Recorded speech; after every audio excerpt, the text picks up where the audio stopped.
तो लड़के वाले जब आते हैं ना घर, तो लड़की से मिलने नहीं आते, देखने आते हैं, 3-4 चीजें चेक करने आते हैं। तो पहली चीज हमने अपनी बहन को सिखाई थी कि जब लड़के से बात हो, उसके घर वाले आए तो चुप रहना। अगर शादी करनी है तो अपना मुंह बंद रखिएगा। पहली चीज हमने चेक करी कि लड़की की आवाज अच्छी मधुर है, बोलने में स्वीट है, पर फिर भी गूंगी है कि नहीं है, घर में झगड़े रहेंगे तो चुप तो रहेगी ना। दूसरी चीज हमने चेक करी लड़की के सारे ऑर्गन्स अपनी जगह पे, पेटी पैक है कि नहीं है, अनयूज्ड, सील तो हमारा बेटा ही तोड़ेगा ना। तीसरी चीज हमने चेक करी कि लड़की अच्छी गोरी चिट्टी सुंदर नैन नक्श वाली है कि नहीं है। वो बहुत इंपॉर्टेंट होता है, क्योंकि हमारे यहाँ ना सिंगल हैंडेड रिस्पॉन्सिबिलिटी खानदान का जीन पूल सुधारने की औरत पे रहती है।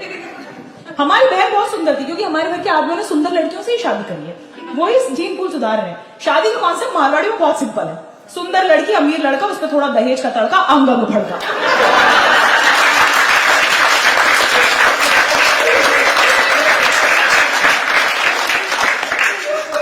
जैसे ही लड़के वाले आए ना, मेरे घर वालों को अलग ही मजे आ गए। आओ आओ मालिक मालिक, पधारो सा पधारो सा पधारो सा, सब एक दूसरे को पधरवा रहे। वहां पे हमारी घर की औरतें परेशान हो रही, पकवान रख रखे। हमारे घर के हमारे गाने, मारवाड़ी लोगों के ना पता है गाने होते हैं। हमारे एक सबसे मशहूर गाना है, केसरिया बालम पधारो मारे देश। हमेशा कोई आदमी गाता हुआ दिखेगा, कोई औरत नहीं गाएगी केसरिया बालम पधारो मारे देश, क्योंकि हमारी घर की औरतें चाहती ही नहीं है कि कोई बालम पधार जाए। जैसे ही कोई बालम पधारता है तो आदमी लोग तो बैठ जाते कब पे हाँकने। उन बालम की लांडी हुज्जत तो औरतों को ही करनी पड़ती है। इन्होंने सर्विंग शुरू करी, कह रहे अरे कचौरी क्या खिला रहे हो, समोसे भी लाओ, जरा गोलगप्पे भी लाओ, जरा दही बड़े भी लाओ। ये सारी चीजें आ रही, हमारी औरतें चक्कर ही काटे जा रही है किचन में। भाई हमने, लड़के वालों ने कहा कि हमें आपकी लड़की पसंद है, तो इन्होंने बोल दिया कि हमें शादी हमें मंजूर है। अब बाकी के घर वाले कह रहे हैं अरे तो पहला ही लड़का है, और भी लड़के तो देख लेते हैं ना, क्या पता नहीं आगे मार्केट में और भी कुछ अच्छा हो माल। भाई इन्होंने कहा कि और देख लेते। मेरी मम्मी को टेंशन हो गया, मेरी मम्मी कहती है कि बार बार ये लांडी उज्जत मुझसे नहीं होगी, आपके घर में कोई छोटा बेटा हो तो ये छोटी वाली को भी ले जाओ, इसकी भी उम्र हो चली है। और मेरी उम्र हो ही चली थी, मैं ऑलरेडी क्लास 3 में थी, बहुत देर हो गई थी। तो लड़के वालों से हमने कहा कि एक काम करते हैं, फिर रोका कर लेते हैं। लड़के वाले कह रहे हैं कि रोका वोका हम नहीं करते, ये तो पंजाबियों की रस्म है। तो हमारे घर वालों ने बोला कि हाँ, पर किसी और समाज से अगर कोई रस्म ले ले तो इसमें बुराई तो नहीं है। मैंने कहा तो आप पैग और तगड़ी कबाब नहीं ले सकते थे? हाँ, हम भी कर लेते थोड़े लागे 3 पैग बलिए, कब तक छाछ पी के हम जिंदगी गुजारेंगे? आपको लाना था तो रोका ही लाना था, जो कि इतनी फिजूल रस्म है। मेरे घर वाले जो रेलवे के बंद फाटक में नीचे से झुक के निकल जाते हैं, इनको लग रहा है ये तिलक लगा के लड़का रोक लेंगे।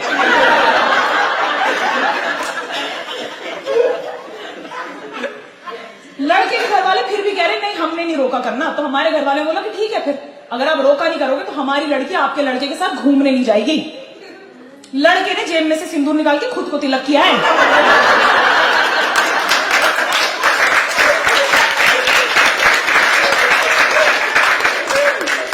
ये लो, हो गया रोका। हमने पहले तो अपनी बहन की शादी पक्की कर दी किसी अनजान आदमी के साथ, उसके बाद हमने एड़ी चोटी का जोर लगा दिया कि ये शादी होने का मुझे जान भी ना पाए, क्योंकि हमारे जीजे को लग रहा था कि जब रोके के बाद लड़की घूमने जाएगी तो वो अकेली जाएगी। इसे नहीं पता है कि हम साथ साथ देख के बड़े हुए हैं, हम हनीमून पे भी सब परिवार जाएंगे।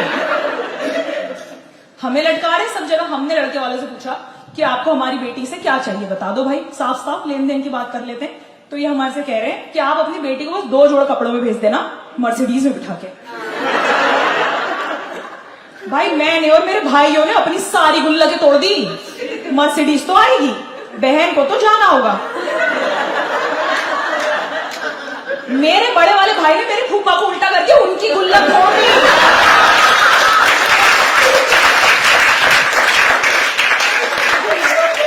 मर्सिडीज तो आएगी, और जब तक मर्सिडीज आती हमारे जीजे के पास थी मारुति 800, और हम सारों को लटका के ये भेज रहे कपल के साथ मारुति 800 में घूमने। मारुति 800 इतनी फिजूल गाड़ी है कि जब मारुति ने वो बनाई तो उसमें एयरबैग भी नहीं डाले। उसने बोला कि इसके साथ तुम खाई में जा रहे हो तो मर ही जाओ ना, ऐसी जिंदगी जी के भी क्या करोगे? उसमें ना पावर ब्रेक है ना पावर स्टीयरिंग। मेरा अब गाड़ी में ना आपको बैठने की जगह अपनी उम्र के हिसाब से मिलती है, ठीक है। मेरा जीजा दीदी को लेने आया, साथ में हम सारे भाई बहन। जीजा आगे बैठ गए ड्राइवर सीट पे, बाजू में जीजी, वो घुमाए जाए पावर स्टीयरिंग के, उनका फोरप्ले वहीं चल रहा है। पे मेरे 3 भाई बैठे हैं, 1 2 3, और मैं और मेरा इमीडिएट बड़ा भाई डिक्की में, डिक्की खोल के पाँव बाहर लटका के। किसी को कोई टेंशन नहीं ना, नौकरी तो है, मर गए तो दूसरे पैदा कर लेंगे। हमें बिठा दिया 800 में, डिक्की खोल के पाँव बाहर लटका के। मुझे इंदौर शहर के एक स्पीड ब्रेकर की मसल मेमोरी हो गई थी कि यहाँ धचका लगने वाला है। मैं धचका आने के 10 सेकंड पहले गार्ड उचका लेती थी, उचको झटका लगेगा। भाई जैसे झटका लगे वो 800 की डिक्की मेरे मुंह पे। लोग मुझसे कह रहे हैं आपके डिंपल कितने सुंदर है, डिक्की से लग के हुए हैं।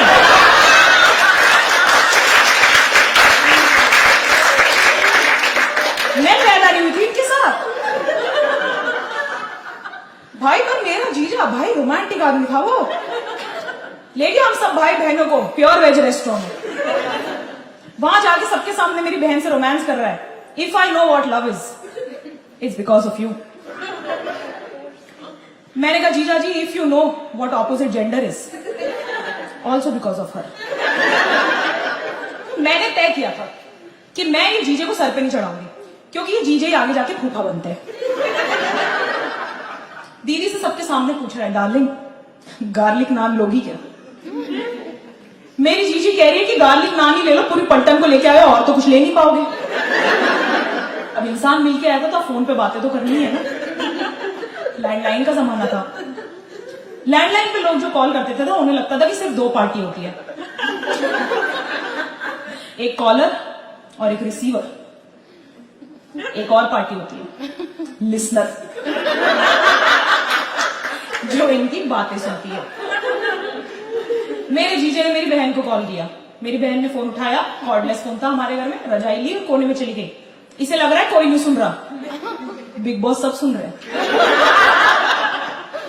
हम सारे के सारे टीवी बंद करके नीचे दुकान में फोन उठा के बैठ जाते थे कि इनकी बातें क्या चल रही, देखे तो सही, एंटरटेनमेंट। मेरा जीजा मेरी बहन से कहता है, I love you, I miss you, I kiss you. Peak romance, succinct and precise.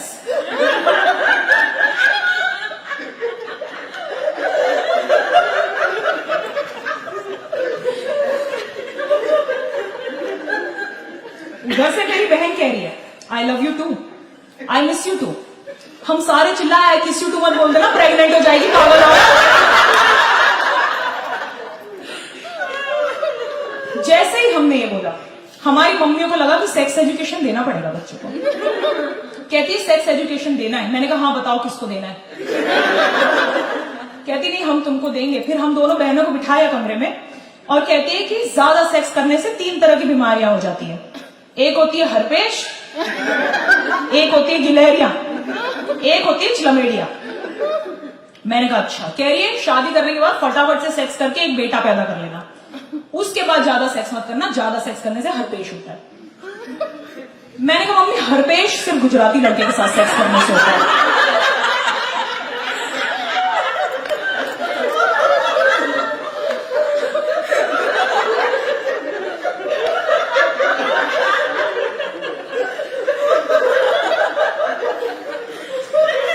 हर्पेश भाई पटेल।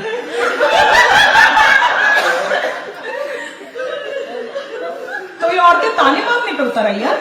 कहती अच्छा फिर पंजाबी लड़के के साथ सेक्स करने से क्या होता होगा। मैंने कहा हरपिंदर। अब शादी की शॉपिंग भी होती है ना कोई चीज, ट्रूसू, आजकल ट्रूसू बोलते हैं, पहले तो ऐसे 2-4 कपड़े डाल के भेज देते थे। हाँ ट्रूसू, ट्रूसू शॉपिंग में ना एक बहुत इंपॉर्टेंट आउटफिट होता है। हाँ लहंगा नहीं, lehenga nightie. Nightie is a very important outfit for a wedding, क्योंकि सुहाग रात पे एस्थेटिक्स मेंटेन करने की जिम्मेदारी सिर्फ औरत पे ही होती है। कोई तो एस्थेटिक मेंटेन, उस रात डिसाइड हो जाता है कि इस रिलेशनशिप के पावर डायनेमिक्स क्या होंगे। हाँ तो नाइटी दिलाना बहुत जरूरी, क्योंकि आदमी तो हमारे यहाँ रूपा के जांघे में ही आ जाते हैं, वो भी गलत जगह छेद वाले। भाई कुछ आदमी तो डिक्सी की फ्लोरल प्रिंट अंडरवेयर में आ रहे हैं, पता ही नहीं चल रहा चद्दर कहां शुरू हो रही है और आदमी कहां खत्म। वो लेटा लेटा बैकग्राउंड में मर्ज हो गया है। मैं तो जीजे के बहुत मजे लेती थी। मैंने दीदी को चल लिया, मुझे घर पे बहुत डांट पड़ती थी कि बेटा जीजा जी को ऐसे परेशान मत किया करो, जीजा जी के मजे लेते रहते हो, कुछ ऊंची नीच हो गई कल को अपनी बहन उनके घर पे दी हुई है। मैंने कहा उनके साथ कुछ ऊंची नीच हो गई तो अपनी बहन उनके घर पे दी हुई है, हमें हमारे जीजे का टेंशन था। हमने जीजे को इमरजेंसी लाइन दे रखी थी कि जीजा कुछ कल को ऊंची नीच हो जाए फोन कर लेना, हम उठाएंगे नहीं, पर सुन के खुशी होगी कि हम अकेले ही नहीं थे जिसका कट रहा था, इस दुनिया में और भी है इसके शिकार। हाँ जीजे के मैंने जीजे को एक दिन फोन किया, मैंने कहा जीजा जी घर आओगे क्या दाल बाटी खाने? तो जीजा जी कहते हैं कि हाँ आएंगे, बिल्कुल आएंगे, क्यों नहीं आएंगे। मैंने कहा तो फिर आते आते दाल बाटी लेते हुए आना।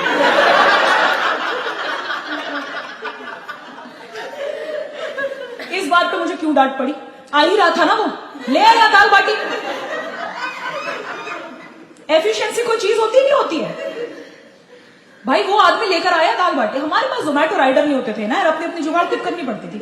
वो आदमी दाल बाटी लेकर आया, दाल बाटी के साथ लेकर आया फूल पत्ते गुब्बारे। मैंने कहा ये ऑर्डर मेरा नहीं था, इसका पेमेंट मैं नहीं करूंगी। वो कहते हैं कि नहीं ये तो मैं आपकी दीदी के लिए लेके आया हूं, उन्हें प्रपोज करने के लिए। मैंने कहा जीजा जी 2 दिन बाद की धर्मशाला बुक है, अब याद आया आपको प्रपोज करने का? कहते हैं हाँ योर सिस्टर डिजर्व्स इट। उसने भाई दाल बाटी साइड में रखी और पूरे घर में गुब्बारे फूल पत्ते बिखेर दी, सजा दिए, नीचे जमीन पे सजा दी। यहाँ पे गुलाबों की खुशबू आ रही है, पीछे अगरबत्ती मेरी दादी की मरी हुई फोटो पे। पूरे घर का माहौल अलग ही महक रहा है। उसने पूरा कचरा कर दिया। मैंने कहा साफ कौन करेगा, तेरा बाप? नौकर तो मैं हूं, भूल क्यों जाते हैं सब? भाई फिर भी मेरे भाई ने मुझसे बोला कि तू ये गुस्से का घूंट पी ले, 2 दिन बाद अपनी बहन जाने वाली है, तब तक सहन कर लेंगे। मैंने कहा हाँ ठीक है, चलो ठीक है। जीजा ने प्रपोज करने की पूरी व्यवस्था बिठा दी। मैं और मेरा भाई कॉन्ट्रा खेलने बैठे थे, हमने रिमोट फेंका कि ये देखेंगे, ये ज्यादा इंटरेस्टिंग है। शादी के लिए प्रपोज करते तो क्या करते हैं, will you marry me question mark. मेरे जीजे ने उसको कर दिया you will marry me full stop. मना करके दिखा भाई शादी के दिन हमने कोई रस्म नहीं रखी थी, ना संगीत ना मेहंदी, सीधे फेरे। हमें चाहिए ही नहीं लफड़ा, इसे यहां से जाना। हमने जीजे के जूते नहीं चुराए थे, हम उनके लिए और जूते लाए थे कि कभी कोई दिक्कत आ गई तो इन्हें पहन के चले जाना, पर चले जरूर जाना, यहां ना रुक जाना। जी को विदा करते करते सारे गाए हैं ना ना इस देश तू लड़ो। दीदी हमारी विदा हो रही है। जिस दिन हमारे दीदी की शादी थी ना, फेरे चल रहे थे, सब बहुत खुश, भाई हम तो बहुत ही खुश थे, एलेटेड। एक इंसान बहुत दुखी था, मेरे फूफा। क्यों? फूफा इसलिए गुस्सा था क्योंकि फूफा का प्रोजेक्ट खत्म हो गया था। अब वो किसकी जिंदगी तबाह करेगा, अब क्या कर सकता है वो। और मेरी से गलती हो गई, मैं फूफा के सामने आ गई और मेरा और मेरे फूफा का आई कांटेक्ट हो गया। मैं समझ गई अपना कट गया। मैंने कहा मैं तो आस्तीन में सपोले को जन्म दे रखा था। मेरे फूफा ने मेरा हाथ पकड़ा, कहते चल बेटा तेरे पापा के पास चलते हैं। मेरे पापा के पास लेके गया। मेरे पापा को सबके मेरे सामने ही कह रहे हैं कि अशोक इसकी कब करनी है। मेरे पापा ने पूछा भी नहीं क्या करनी है, वो समझ गए कि ये वेला आदमी बात ही किस बारे में करेगा। कहते अरे जीजा जी अभी तो छोटी है, अभी तो क्या ही उम्र हुई है। तो फूफा कहता है कि नहीं नहीं बड़ी हो गई है भाई, अभी नहीं होगी तो कभी नहीं होगी। और वो सही था।